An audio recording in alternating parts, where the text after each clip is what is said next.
What would a multimillionaire do if he lost everything except for the knowledge he'd built up? What would you do? Would you do it exactly the same again, or would you modify your strategy? Today, I'm going to tell you what I would do if I had to start over from scratch, except I still had all the knowledge I accumulated over the years.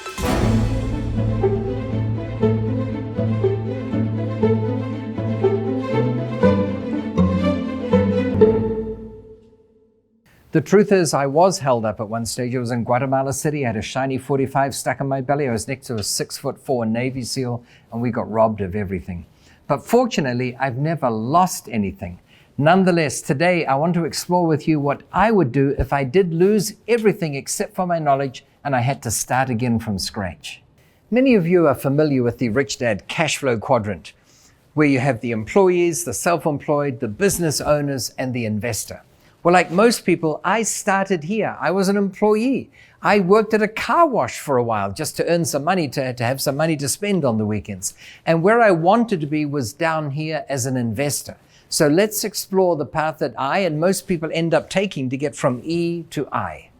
Just to remind everyone, when you're on the left side of this vertical dividing line, E or S, you're trading time for money. You're working for your dollars. Whereas when you're on the right side of the line, either as a business owner or an investor, you're investing money to get money out. There's a big difference between the two. The challenge for many of us when we start out is we have no money. We've got no reserves. So we have to operate on this side. We have to swap time for money. The trick is, how do you get to having capital to invest more quickly? Like most people, I started out with little or essentially no money, but I scrimped and I saved and I stashed things away until I had about 20,000 accumulated.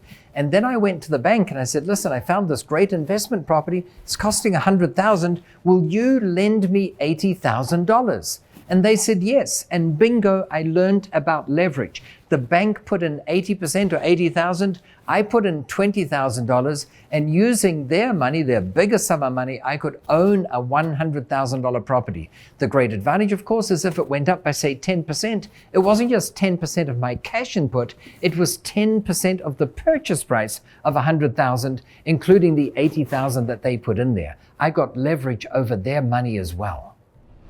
Real estate offers great leverage when it comes to borrowing money from the bank. In fact, the interest rate is lower than any other borrowings you get from the bank. For instance, to make an investment into your business or even credit card debt, they're at much higher interest rates. So the fact that the interest rate is so low means it's a good, safe, secure investment.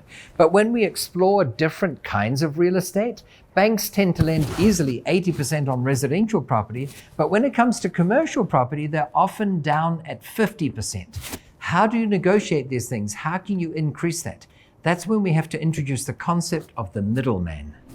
As real estate investors, we're essentially middlemen because we find great tenants so that the banks will advance us the money. And from the tenant's perspective, we have to find a great property that they actually want to occupy.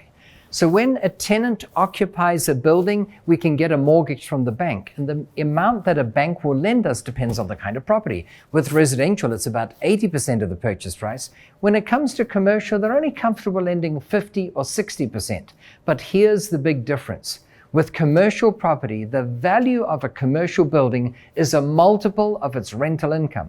Therefore, if we can find a better tenant, or if we got vacant space that we can occupy with a tenant, then suddenly the value of the building will skyrocket. And if the bank gives us 50% of that skyrocketed value, that may be enough for us to buy the property. So if I had to do it all over again, I would start with commercial property, figure out a way of massively increasing the value, getting a 50% mortgage from the bank, which covers my purchase price, and I'm home and hosed.